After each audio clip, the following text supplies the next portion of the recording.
Good afternoon, ladies and gentlemen. Thanks for tuning in to the Homesteads YouTube channel. If you're anything like me, in the start of January here, we're getting kind of sick and tired of this weather already. Still pretty warm outside, but kind of getting back into the cold snap now. This is part 2 of our first ever indoor winter garden, and I thought I'd show you what was going on outside. Yesterday and the last couple weeks, it's definitely been way above average seasonal temperatures, above zero. So most of the snow had melted, but we're back into it now, and I expect that for the next 8 weeks at least, we're going to be getting a lot of colder weather and snow. Okay, so here we are. This is our indoor garden, and it has transformed over the last, I think it's been about 6 weeks since we did the first video. And I'll give you a quick rundown as a reminder just to what we have in here if you didn't see the first one. So up front here we have kohlrabi. Again, all these seeds are about 6 weeks ago I did the video, and they had all sprouted after a couple of days, surprisingly, like 2-3 days with the lids on these little mini greenhouses. They had all sprouted. So these are approaching about 7 weeks. And we have done one light harvest on the leafy stuff and harvested the onions a couple of times. But yeah, so this is kohlrabi. I'm definitely not expecting to get any root development to the point where we're going to eat those. But the leaves taste great and are nutritious. Back here we have the Siberian kale. Taking a light picking off of these two. We filled one salad bowl. I mean, I don't know if I had to put it into liters of fluid, I'd say about 5 fluid liters, and had a great salad dinner, and you can't even tell that stuff's missing really. These were self-planted, what are they called? Gooseberries, and I just brought them in a couple of weeks ago, and the leaves you can see right there just starting to form. So I wanted to give these a head start, and maybe they could get a decent size before spring, and I could throw them outside. Moving along, this is just a mixed lettuce, and back here we have the Detroit Red. The lettuce here definitely can't even tell, but this corner here I harvested really heavily, and I guess it's the farthest out of the light, so it grows up returns the quickest and grows tallest to try to get back into the light. Down here we have some Swiss chard, so they're almost touching the lights now, and there's definitely some room up there, about, I don't know, 4 inches, 5 inches, that I can get these up a little higher, and probably should have done so outright, but they're doing really well. It tastes great, and the reason I'm doing this video actually is I told you guys I would do updates, and I'm going to harvest some of this stuff tonight for a salad, so it might look a lot thinner tomorrow. In the background, the spinach. Come around to the side here so you can get a good view. So yeah, there's the spinach. Not bad. Again, you could harvest a couple leaves off of it, but I wouldn't want to harvest too heavily off of it. That's endive there in the back. And I'm sure you can see, so this soil I took out of my garden. I had somebody, I can't remember who it was, ask me a question about using outdoor soil inside because they've been advised not to. I have had to weed in winter, so not a big deal. But you can see here, there's some clover coming up, and these are tomato plants. So this soil has come from underneath my tomato plants. In the back here, I have this here is a ground cherry, and I'm definitely not going to let that take off. It'll take up the whole spot back here and drown out everything. But yeah, so these things are all doing pretty well. This is a mixed bag of lettuce here. So in the front we have green, and then there's red, and then there's a different type of green in the background, or the foreground, I guess, here. Down here, the herbs, so we're going to start harvesting off of these now too. In the foreground, that's our radish, cherry bell. You can see the tag there. The cat has been eating the foreground ones.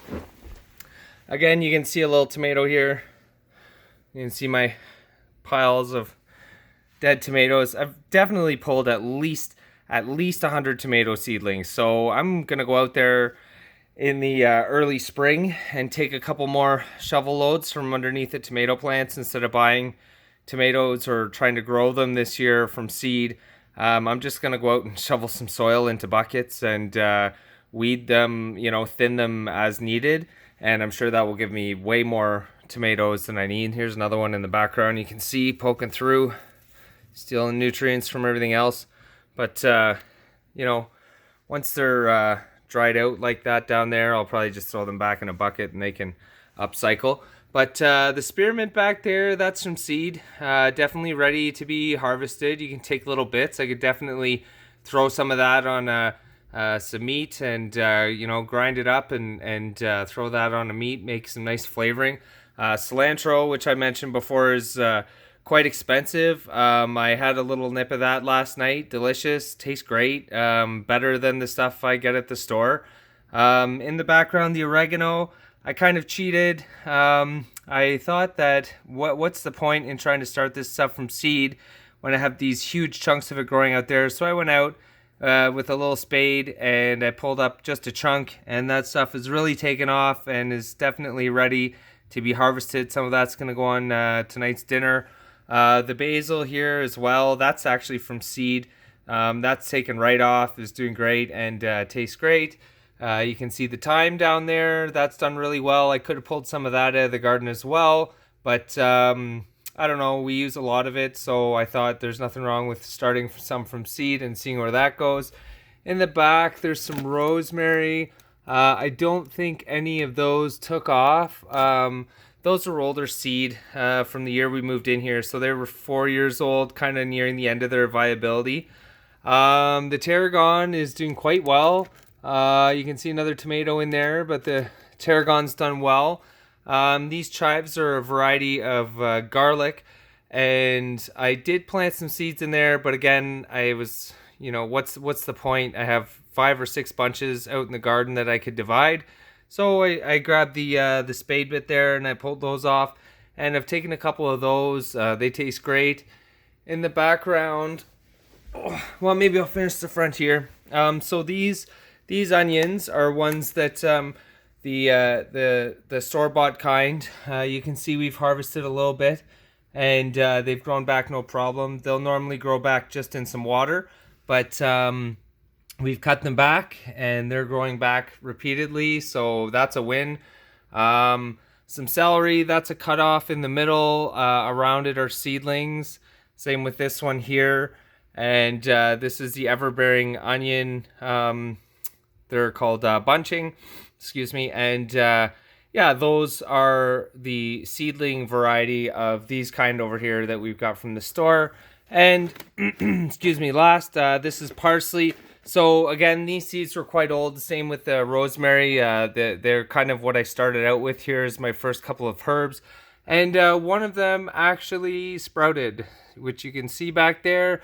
It's going to take a while for that guy to fill this pot. But so we're about 2 months in, and I definitely could have harvested more than what I have so far, but I did say that I would do a follow-up video, and I wanted to do that video before I harvested so you folks out there watching this could get the full effect of what can be done inside with these 3 lights. So yeah, approaching 2 months, and I've done my best to get the water out of our creek so that there's no input from the city and I'm not paying for the water. Call me a cheapskate, but I mean, if you're gonna do this, you might as well do it for as cheaply as possible, right? And just running the light still on 12-hour night cycles when it's the cheapest hydro rates. So all in all, I mean, so far this has probably cost us about $17 to get them from seedlings to this point. I did purchase most of these seeds. Some of them are ours, but I did purchase most of these seeds, and I didn't take that into account. But if you take, each rack into account, maybe $3 to $5, say $5 just for top end. That's $15 for the seeds, and 17, just say 20, so add it up to 2 months. So that's $25 expense.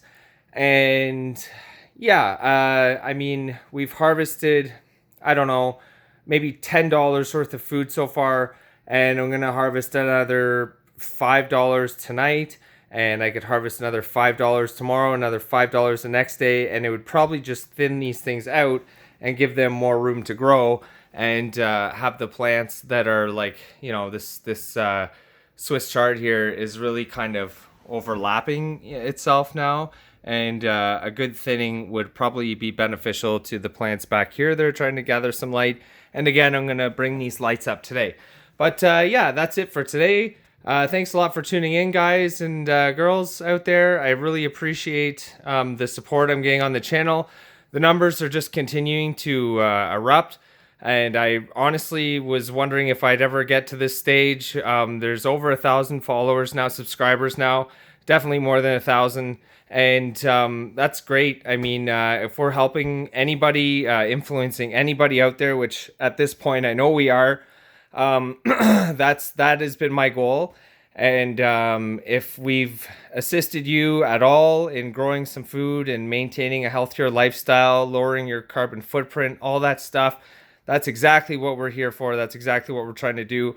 All this stuff here is grown in our own soil, never had a pesticide sprayed on it, and couldn't be healthier at a time of year when it's difficult to obtain high nutritional value in the off season at the start of winter. Anyways, again, everybody, thanks so much for tuning in. Thanks for following us on our journey. Thanks for your original input and your ideas and your suggestions. Keep those up. Give me a like, and if this is your first time on the channel, welcome aboard. Thanks for tuning in. You could hit that subscribe button and the bell button, and you'll see all our newest uploads. But I'll probably take another 4 weeks or so off and let these fill out a little more, show you folks how this is going, and keep adding up our savings and the benefits to our health. Anyways, have a great day. Hope everybody had a great Christmas, and Happy New Year to everybody. Take care for now. We'll talk again soon.